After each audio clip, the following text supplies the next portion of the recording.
تیری سنت پہ میں جان کر دوں فدا، میرے آقا تمہیں پر درود پہ قدم رکھا اور حضور نے فرمایا آمین۔ آمین کا مطلب ہے ایسا ہی ہو، جیسے آپ فرما رہے ہیں نا مجھے قبول ایسا ہی ہے، یہ آمین اس معنی میں استعمال ہوتا ہے عربی میں۔ حضور نے پہلے زینے پہ قدم رکھا ممبر پہ، فرمایا آمین۔ دوسرے زینے پہ قدم رکھا تو پھر اصحاب رسول نے دیکھا کہ حضور علیہ الصلوۃ والسلام پھر فرمایا آمین۔ حضور نے تیسرے زینے پہ قدم رکھا تو آواز پھر یہی تھی آمین۔ اب اصحاب رسول نے یہ معاملہ پہلی بار دیکھا تھا، اس سے پہلے دیکھا نہیں کہ حضور ممبر پہ جلوہ فرما ہو رہے اور حضور نے آمین آمین آمین کہا ہو۔ حضرت جابر رضی اللہ تعالیٰ عنہ ارشاد فرماتے ہیں میں نے عرض کی حضور کی بارگاہ میں کیا کہا، اب ممبر پہ بیٹھنے کا انداز یہ ہوا کرے گا کہ آپ آمین آمین آمین کہا کریں گے۔ صحابہ ایسے انمول نہیں ہوئے، قیامت کی صبح تک جتنے اللہ تبارک و تعالیٰ نے ذہین ترین افراد پیدا کیے تھے، جتنے حکمت والے انداز تھے، انہیں میرے آقا علیہ الصلوۃ والسلام کا قرب نصیب ہوا ہے۔ یہ یاد رکھیے گا، صحابہ سے بڑھ کر کے انمول کوئی نہیں ہے، ان سے بڑھ کر کے علم والا کوئی نہیں ہے، ان سے بڑھ کر کے حلم والا بھی کوئی نہیں۔ علیہ الصلوۃ والسلام کا یہ انداز بدلا، حضور ممبر پہ جلوہ فرما ہوئے اور آمین آمین آمین کہتے ہوئے جلوہ فرما ہوئے۔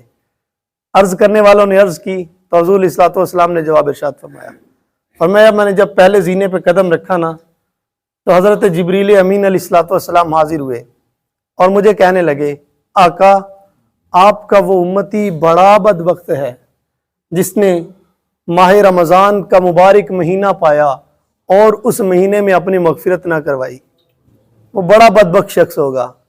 اور اللہ کے نبی علیہ الصلوۃ والسلام فرماتے ہیں میں نے کہہ دیا کہ آمین، واقعی ایسی بات ہی ہے۔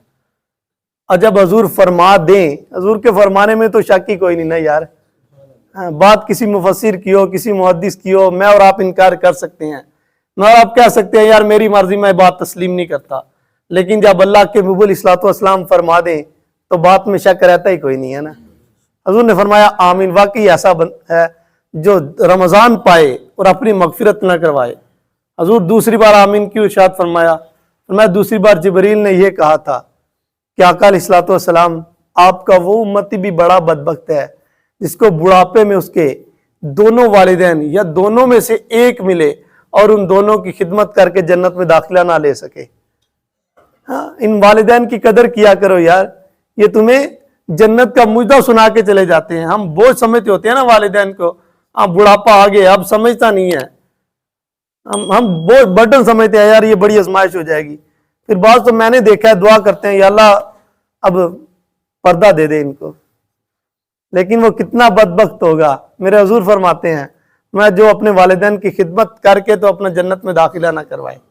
حضور علیہ الصلوۃ والسلام نے تیسری بار آمین کہا تو وجہ یہ ارشاد فرمائی کہ جبریل کہنے لگے کہ یا رسول اللہ صلی اللہ تعالی علیہ وسلم آپ کا وہ امتی بھی بڑا بدبخت ہے جس کے سامنے آپ کا نام نامی اسم گرامی آئے اور وہ آپ کا نام سن کے آپ پہ درود نہ پڑتا ہو۔ کتنا بدبخت ہے جس کے سامنے اس کے آقا کا تذکرہ ہوتا ہو اور اپنے آقا پہ درود نہ پڑتا ہو۔